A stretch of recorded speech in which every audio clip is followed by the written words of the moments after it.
అందరికీ నమస్కారం అండి. నా పేరు Vijay నాగబేరు.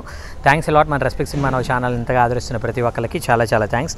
Again came back with one more casting call అండి. ఇది వచ్చేసి ఫ్లయింగ్ హార్స్ మూవీస్ అంట, ప్రొడక్షన్ నెంబర్ 1. కాస్టింగ్ కాల్ వచ్చేసి హీరో కావాలంట ఒకళ్ళు, ఏజ్ వచ్చేసి 25 సంవత్సరాలు. హీరోయిన్లు ఇద్దరు కావాలంట, ఏజ్ వచ్చేసి 18 నుండి 24 సంవత్సరాలు వాళ్ళు. అలాగే హీరో ఫ్రెండ్ ఒకళ్ళు కావాలంటే ఏజ్ వచ్చేసి 25 సంవత్సరాలు. అలాగే హీరోయిన్ ఫ్రెండ్ కూడా ఒకళ్ళు కావాలంటే ఏజ్ వచ్చేసి 18 నుండి 24 సంవత్సరాల వాళ్ళు. సో ఇక్కడ వాళ్ళ కాంటాక్ట్ నెంబర్ ఇచ్చారండి. దయచేసి ఇన్స్టా రీల్స్ కావచ్చు, సెల్ఫీ వీడియోస్ కావచ్చు పెట్టొద్దు అని అంటున్నారు. సో వాళ్ళ రూల్స్ అండ్ రెగ్యులేషన్స్ ఏవైతే ఉంటాయో అవి మీరు ఫాలో అయినట్లయితే మీకు అవకాశం రావడానికి పాసిబిలిటీ ఉంటుంది అనేది నా ఒపీనియన్ అండి. ఇక్కడ ప్రాబ్లం ఏంటి అంటే అవకాశం కోసం మీరు అడుగుతున్నారు, అవకాశం ఇచ్చే స్థాయిలో వాళ్ళు ఉన్నారు కాబట్టి వాళ్ళు ఏదైతే అడుగుతున్నారో అవి మాత్రమే చేసే ప్రయత్నం చేయండి. అలా కాకుండా వాళ్ళు అడిగింది పంపించాలా, నేను పంపిస్తా, అలాంటివి చేయకండి. ఎందుకంటే ప్రతి ఒక్కడికి ఒక ఈగో ఉంటుంది. ఆ ఈగో వల్ల ఎందుకు నీకు అవకాశం ఇవ్వాలి అనేది మీ చేతులారా మీరే నాశనం చేసుకున్నట్టు ఉంటుంది. ఫర్ ఎగ్జాంపుల్ 2 ఫొటోస్ 3 ఫొటోస్ అడిగారు. అలా కాకుండా పొలమని 70-80 ఫోటోలు పెట్టారనుకోండి, ఏమనిపిస్తుంది? ఈ 70-80 వీడియోలు 70-80 ఫోటోలు పంపిస్తున్నాడు అంటే వీడియో ఇమ్మెచ్యూర్డా, కనీసం మినిమం నాలెడ్జ్ లేదా? 1-2 ఫోటోల్లో ఇతను ఏంటనేది నేను జడ్జి చేయలేనంటే నేను డైరెక్ట్గా అతను ఎలా ఫిక్స్ అవుతాడు?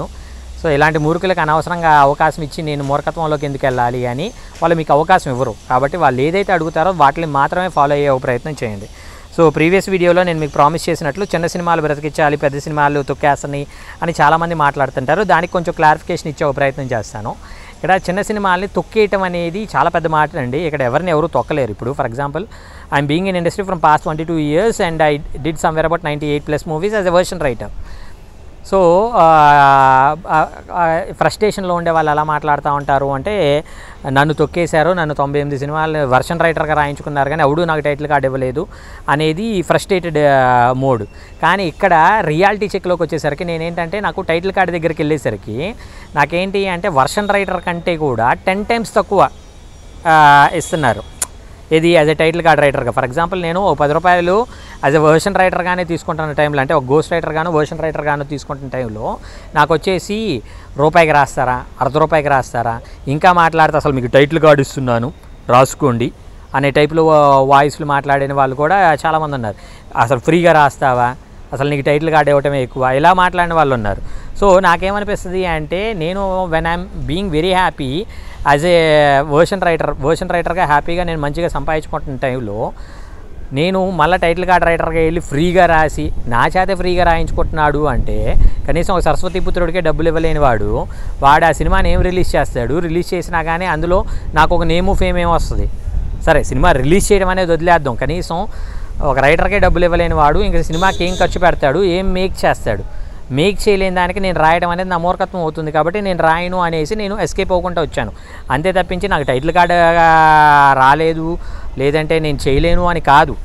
సో అలాగే నేను ఇక్కడ ఏం చెప్తాను అంటే ఇప్పుడు చిన్న సినిమాల దగ్గరకు వచ్చేసరికి ఏమవుతుంది అంటే ఇప్పుడు పెళ్లి చూపులు ఉంది, అర్జున్ రెడ్డి ఉంది. ఈ పెళ్లి చూపులు అర్జున్ రెడ్డి చేసే టైంకి విజయ్ దేవరకొండ అనేది కనీసం అంత పెద్దగా ఎవరికి తెలియని ఒక నటుడు, ఒక సాధారణమైన నటుడు. పెళ్లి చూపులు తను తీసుకెళ్ళి ఒక మైల్ స్టోన్లో కూర్చోబెడితే అర్జున్ రెడ్డితో టు ద కోర్ పీక్స్కి వెళ్ళిపోయాడు. అంటే ఒక స్టార్ హీరోల పక్కన వెళ్ళి ఒక చైర్ని తను పెట్టేసుకుని కూర్చున్నాడు. సో నేనేమంటాను అంటే అలాంటి ఒక క్యాపబిలిటీ అనేది ఎక్కడి నుండి వచ్చింది? ఆ సినిమాలు వచ్చే టైంకి that is very smallest movies అనమాట. ఆ మూవీస్ అనేవి చాలా చిన్నవి అయినప్పటికీ కూడా వాటిని to the core bang on ఏమంటారు రెవెన్యూ అనేది జనరేట్ చేసి to the core bang on అనేవి వచ్చినాయి, రైట్?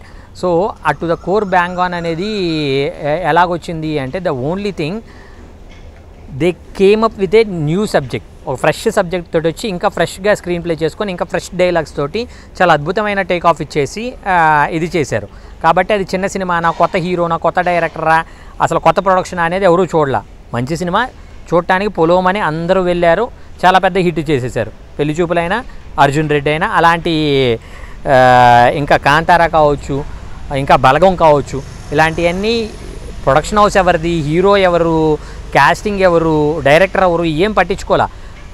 ఆఫ్టర్ ఆల్ కామెడీలోనే కమెడియన్లోనే చిన్న క్యారెక్టర్లు చేసుకునే ఒకడు డైరెక్టర్ చేస్తుంటే మేము చూడాలా, ఇలాంటివన్నీ ఆడియన్స్ బ్రెయిన్లో ఉండవండి. వాళ్ళకి తెలిసిందల్లా ఒకటే, ఒక మంచి సినిమా వచ్చింది నేను వెళ్ళి థియేటర్కి వెళ్ళి చూడాలి అనేది మాత్రం ఉంటుంది. కాబట్టి ఇక్కడ ఎవరిని తొక్కలేడు.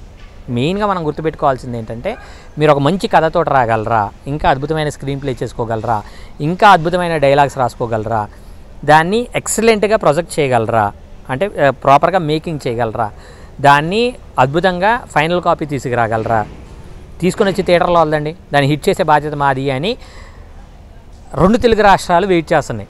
సో నేను మీకు చెప్పేది కూడా అదే.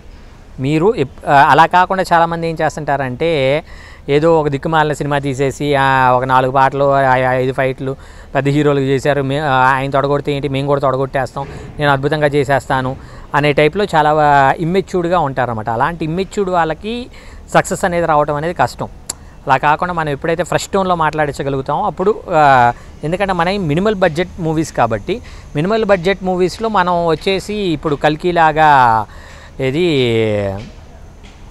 అలాగా ఒక గోలీ ఇసిరేయంగానే ఒక 7-8 మంది ప్రభాసుల్ని చూపించాలి అంటే అది కొంచెం కష్టంతో కూడుకున్న పని. ఎందుకంటే మన బడ్జెట్ అనేది ఒకటి ఉంటుంది. సో ఆ బడ్జెట్లో ఏదైతే ఇది చేయగలుగుతామో దాని ప్రకారమే మనం ఏదైనా చేయగలుగుతాం. సో హోప్ మీకు అర్థమైంది అనుకుంటున్నాను. అలాంటి ప్రయత్నాలు మీరు చేస్తారు అని అనుకుంటున్నాను. So getting back to the casting call వచ్చేసి 9493512745. I repeat 9493512745. డిస్క్లైమర్ అనేది మీ అందరికీ తెలిసిందే కదా. పర్టికులర్ కాస్టింగ్ కాల్కి నాకు ఎటువంటి వ్యక్తిగతమైన లావాదేవీలు లేవు. ఎవరైనా మిమ్మల్ని డబ్బులు అడిగినా, మిమ్మల్ని మోసం చేసే ప్రయత్నం చేసినా దయచేసి వాళ్ళు ఇగ్నోర్ చేసే ప్రయత్నం చేయండి. ఎందుకంటే మన ఛానల్లో ప్రతిరోజు ఒక కాస్టింగ్ కాల్ అనేది వస్తుంటుంది కాబట్టి కాస్టింగ్ కాల్ ద్వారా మీ అందరికి మంచి మంచి అవకాశాలు రావాలని మనస్ఫూర్తిగా కోరుకుంటున్నాను. వీడియో నచ్చిందా లైక్ చేయండి, వీలైనంత ఎక్కువ మందికి షేర్ చేయండి. ఎవరైతే సబ్స్క్రైబ్ చేసుకోకుండా చూస్తున్నారో please do subscribe. Thank you and all the best.